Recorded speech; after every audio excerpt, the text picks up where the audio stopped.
भुकेलेल्यांना अन्न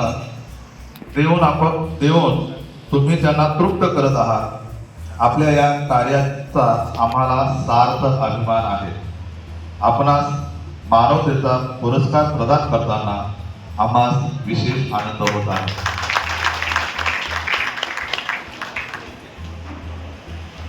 Indian red cross सोसायटीचे सचिव माननीय सागरे सर, त्याचबरोबर तहसीलदार आदरणीय वाघ साहेब आदी या ठिकाणी उपस्थित आहेत।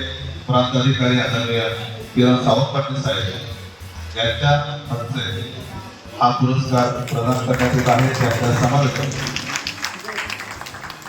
अल्फाज खान मुंबई हे देखील उपस्थित आहेत।